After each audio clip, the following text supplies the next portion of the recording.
Merhaba урметлі телесерчилерimiz. Байдар Вадисіндегі көйлер не қадар сыр ташымақта. Бөлі сырлы көйлерден бірі Бұйық Мускомиядыр. Оз Бұйық Мускомия шиырынде Қырым татар шайыресі Альяна Османова тамам шу көйні «Дженнетім» деп адландыра. Керчіктен де Бұйық Мускомия бір дженнет көшетігіні андырмақта. Бүгін есе тарих іздері программасы Бұйық Мускомия, яғни широкая көйіндедір.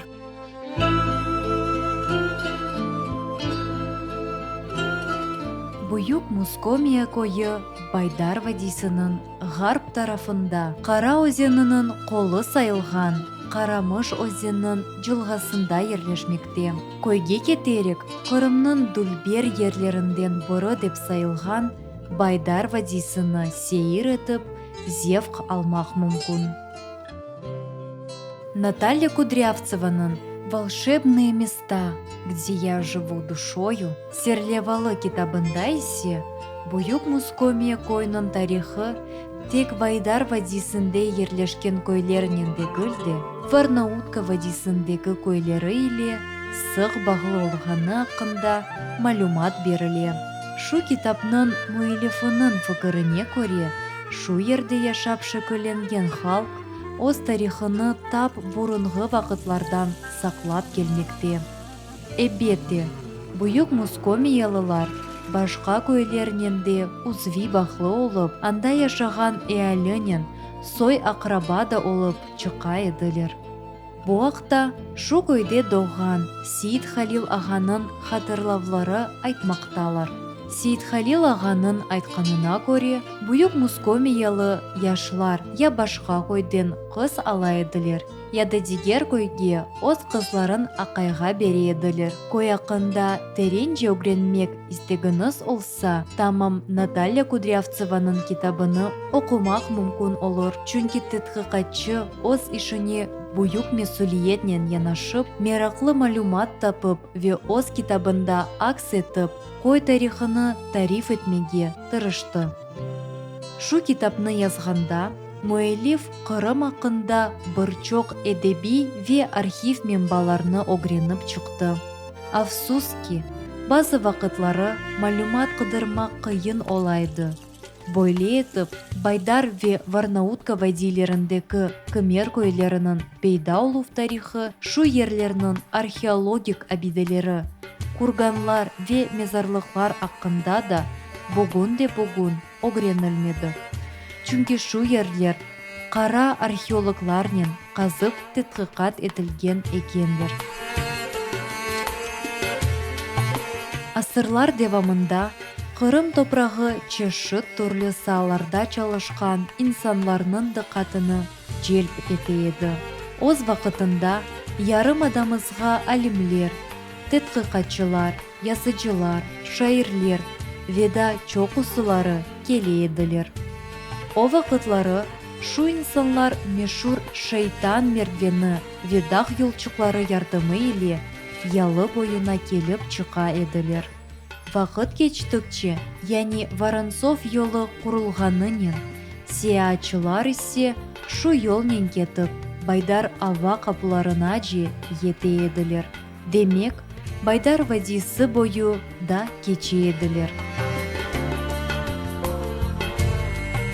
Бөлі инсанларының сырасында мешур турк сиячысы Эвлия Челеби, язычы, этнограф, публицист Евгений Марков, шаир Александр Пушкин, драматург и дипломат Александр Грибоедов, шаир Василий Жуковский, әмді язычы Антон Чехов, мерақлысы шундаки, Чеховны ярым адамызның табиаты ойле айрете қалдырды ки, о оз қара монах повестінде ватанымызның гүзелігіні акс етті. Әмді доғма Бұйық Мускомиялылар оларның көйіне рус язычысы Максим Горький келгеніні хатырлайлар. Қырым татар шайыресі Альяна Османова да бабасының икейесіні бек яқшы хатырлай. Менің бабам бала олғанда, өз достарымен Бұйық Мускомия көйі янында олған орманда ойнай екендер. Бір вақыт шу орманда олар uzun бойлы, мыйықлы еркекні рас кетірділер. Шу инсан орта яшларында олған екен. Шу балачықлар еркек кіші оларға не айтқаныны анламай еділер. Чүнки рус тіліні бөлмегендер. Балалар язычыға құру чубу жимаға ярдым еттілер. Эбетте.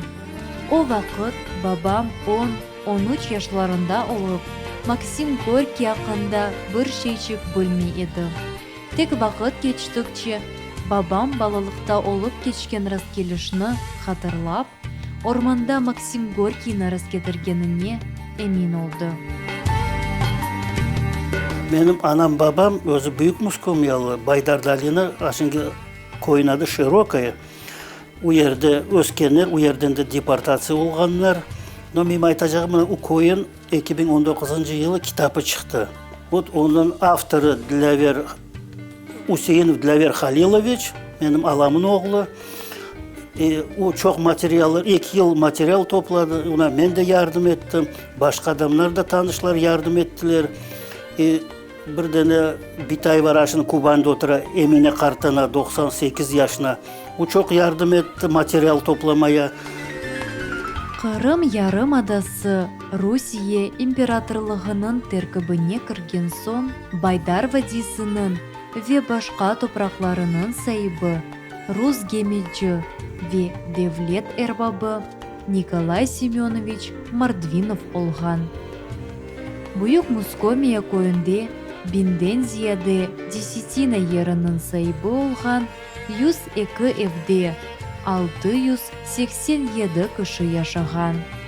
Koyda esasen kıymetli tutun çeşitlerinin asraması, jıyılması, işlenmesi ve satılmasının uğraşaydılar. Şu sahanın emeği pek ağır olgan, lakin hepsi bir koranta tamam şu yerde para kazanaydı. Tutun işlenmesi sahasından son, yani ikinci yerde hayvan asravcılık duraydı. Koy sürüleri ise yüksek dağlarının yaylalarında otlay edilir. Şu iş çeşitliğinin Büyük Muskomyalılar her zaman, hatta inkılaptan da sonra uğraşaydılar. Bundan da gayrı her bir koy sakini bir drem yerinin sahibi olgan idi.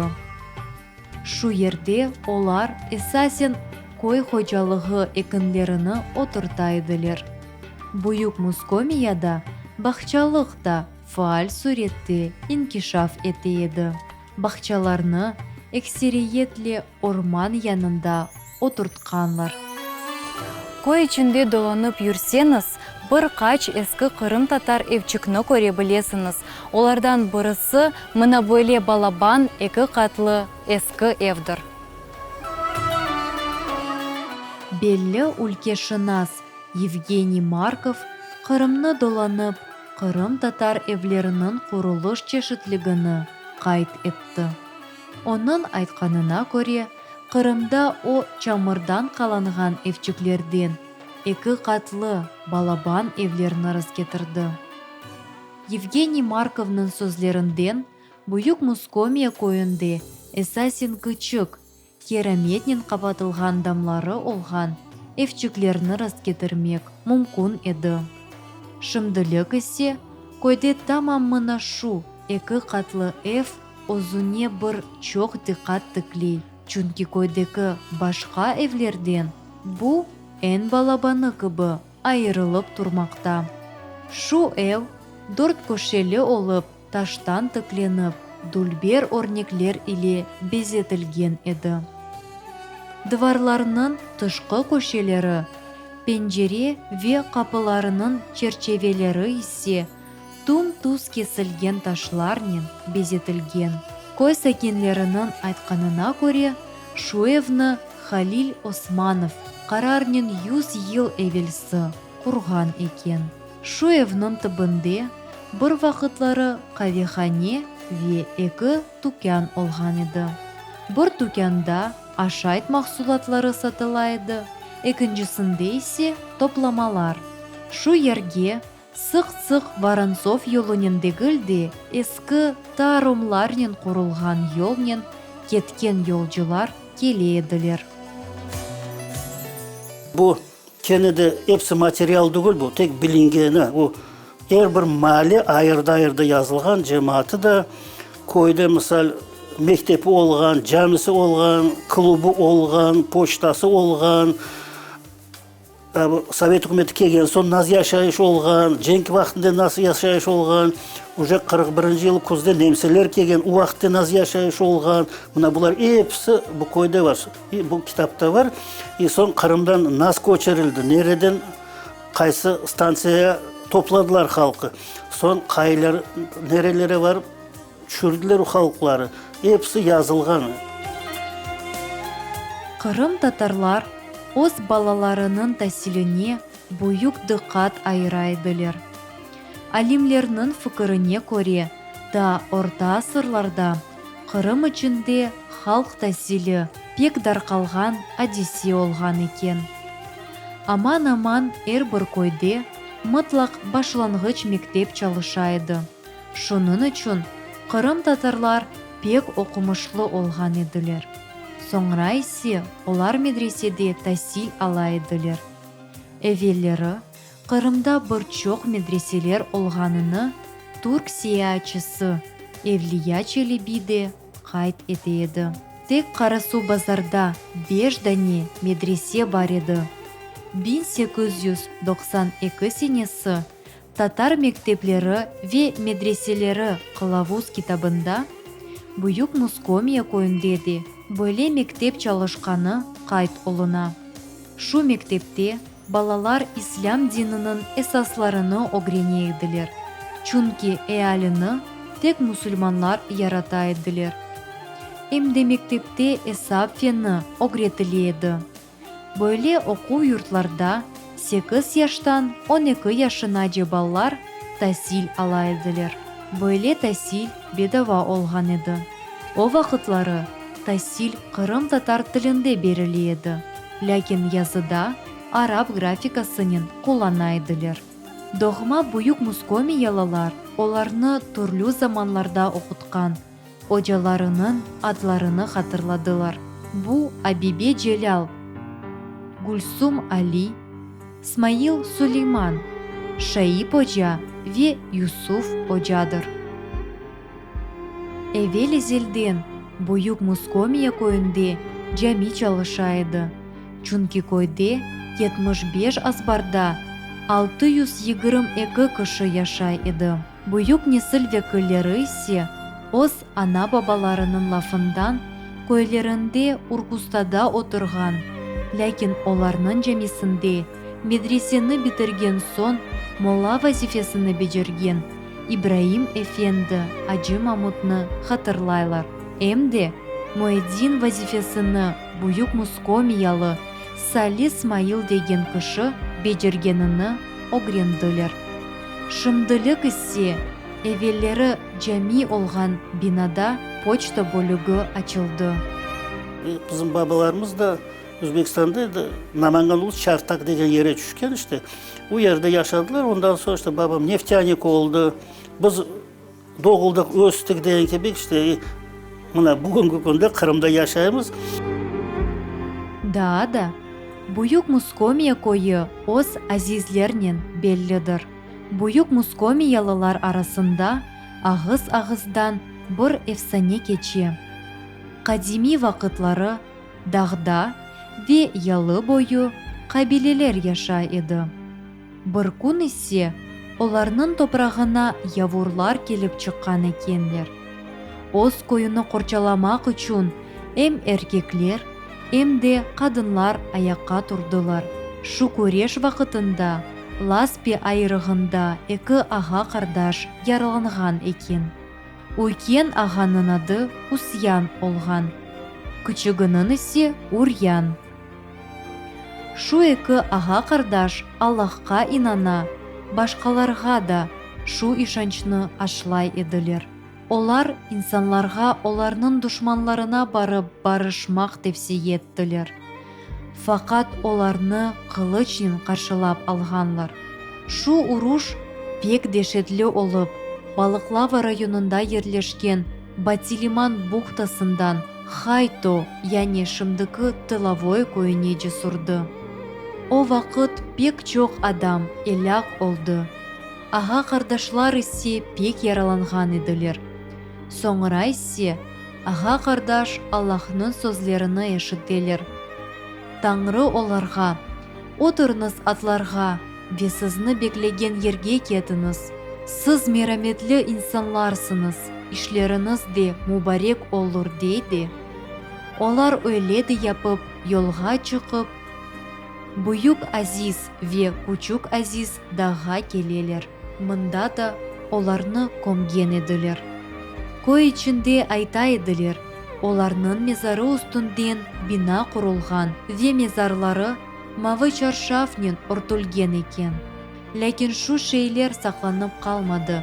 Ама аға қардаш аққандашан бүгін де бүгін яшамақта. Әр елі бұйық мускомиялылар бұ ерде топланып дуа оқуйлар. Әвеллері аман-аман әр бір қырым татарда ослағабы бар еді. Бұ ақта бізге әр егіт лағабынен аныла. Аталар сөзлері таздықлап келмекте. Лағаплар тыры ағзавину тұқта пейда олып, яңғырауық, ренклі, көмердейсе сырлы, сачма сабанда ола біледілер. Бойле қошма ат, әбетте бірде бірмана ташы еді. Керчіктен де, тек тұшыны бақыңыз, бенден зияды инсан арасында кереклі күшіні, оның еві қайда олғаны, сұғағының ады насыл олғаныны білмейіп, насыл тапып олырсыныз. Лағапны мұтлақ оның ташыйжысы башқалардан айырылып тұрғаны үшін бермек керек олған еді. Эксериетлі, қойды онда не кіші бір ат ташы еді. Мисал үшін, Эмир Али Ожаның қайдларына көре, Бұйық Мускомияда 10 не Али, 18 Асан, 11 Билал, 15 Бекир, 11 Ибраим, 15 Мустафа, 13 Осман, 14 Смаил атлы кіші яшаған еді. Бұйық Мускомия койы Чамур Чуқур, Мезарлық, Джами, Чешмеджік, Юқары, Ашағы ве орта малилеріне бөліне еді. Суыны ise ерлі әлі құюлардан ала еді. Умумен алғанда койды уч балабан құю бар еді. Бұлар Джами малесінде ерлешкен Асма құюсы ве екі дәнесі Чешмеджік ве орта малилеріндегі құюлардыр. О вақытлары койды тек қырым татарлар. Бұ 350-400 қоранта. Әрбір қорантада 6-8 кіші яшай еді. Ерлі сакинлер Қызыл Қырым колхозында çalışып, мында тутун, юзум, себзе, ашлық асыра еділер. Кой янындағы орманларда Ахлап, Ювес, Аджалма, Қызылчық, Клирес тереклері өседі. Әмде кой бұтын тарафтан самны байыр, алтын бешік қая, құш оба дағларының ұртылген. Кой янындан Қарасу, Қызыл Қаясу өзенлері ақайды. 1945 сенесі, яғни бұтын Қырым татар халқы оз ана топрағындан Ұзақ Азияға ве Уралға сұрғын етілгенден сон, Бұйық Мускомияға Широкая ады беріле.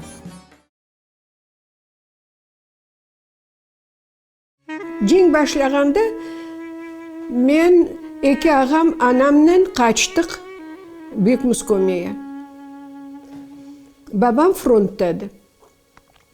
Gelip çıktık Büyük Muskomia'ya piyade. Bir kimseye gerek mi? 4 tane aç ağız. Elimizde bir şey yok. Büyük Muskomia'da bir kimse yok. Tek kart babam, Sakal Osman diyen adam, Azize Kartanam. Ular bütün bala çağasını evlendirgenler, 2 tane kart yaşaylar, bir şeyleri yoktur. Bir cenk. Pek kıynaldık cenk vaktinde. Bir kravat üstüne Biz 4 tane yatadık bir kravat üstüne. Balık gibi hepimiz dizilip bir kravatta yatadık. Pek güç oldu. 1941 senesi октябрь ayında butun Kırım Yarımadası Akhyar şehrinden gayrı Немсе Rumın ordunun pançasında olgan edi. Koyde tek kadınlar, kartlar ve balalar kaldı. Olar aranlarda ya da yaşaf için kelişikli olmagan yerlerde yaşamak mecbur oldular. Çünkü onların evlerinde Немсе ve Rumın askerleri yerleşti. 1942 senesi barde koyde 10 kişini hapske aldılar. Çünkü onlar ya komünist ya komsomolмен bağlı olganlar. Şu hepsi insanlar Skele koyunda kurşun cezasına uğratıldılar. Bu insanların arasında Gülsüm Useyinova, öz oğlu Osman ile olgan edi. Olarның de Sefaye Ablezizovаны attılar. Onun soyları böyle şeylerini hatırlaylar. Onu atmağa alıp ketkende Sefaye "Men anamның bir kızı edim" turkusını yırlay edi. Faşistler ona öz mezarını kazdırgan ediler. Herkes bir şey istey almayacağına men de bütün anterim içine tıktım koklalarımı. Koklalarda bütün yapılgan çuldan. Çuldan yapılgan koklacıklar bütün içimde koklalar dolu. O çul koklaları balasını ben 6,5 yaşındaydım. 1944 senesi aprelnin başında koy bütünleyin Немселерден azat etilgen edi. Halk kovançtan ağlay edi. Çünkü olar için cenk endi bitken edi. Lakin olar da gelecekte olarını beklegen dehşetli vakıya hakkında hiç de bilmey ediler.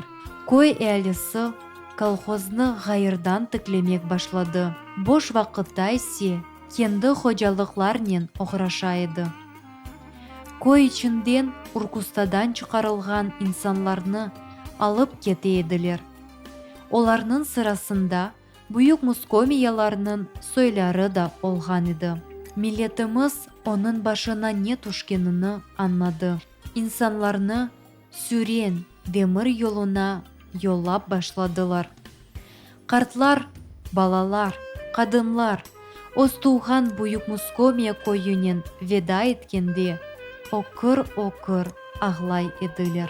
Tek 43 yıl geçtikçe Kırım Tatarlar halkının yarısını gayip etip öz ana yurtuna avdet olundular. Afsus ki bugünkü günümüzge ise Büyük Muskomiya koyunda Kırım Tatarlarının sayısı 1-2 adamdır.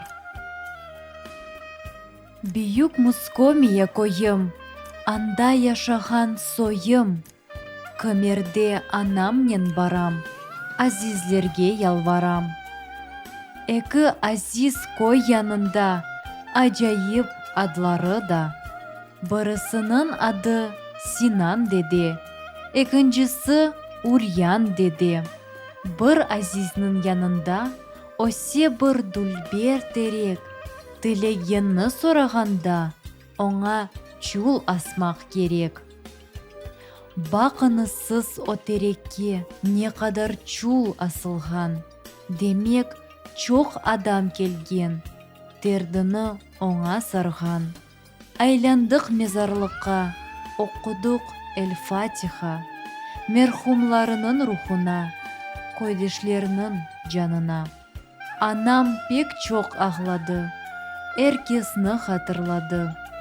Bu koyda tamırımız, onu biz unutmamız. Bugün ise Tarih İzleri programması Güzelden Güzel, Dulber manzaralı Büyük Muskomiya, yani şimdiki Şirokaya koyu hakkında tarif etti. Eğer de siz öz koyunuz ya da şehrinizin geçmişi ve zemanevi hayatı ile paylaşmağa isteseniz, bizge müracaat edebilirsiniz.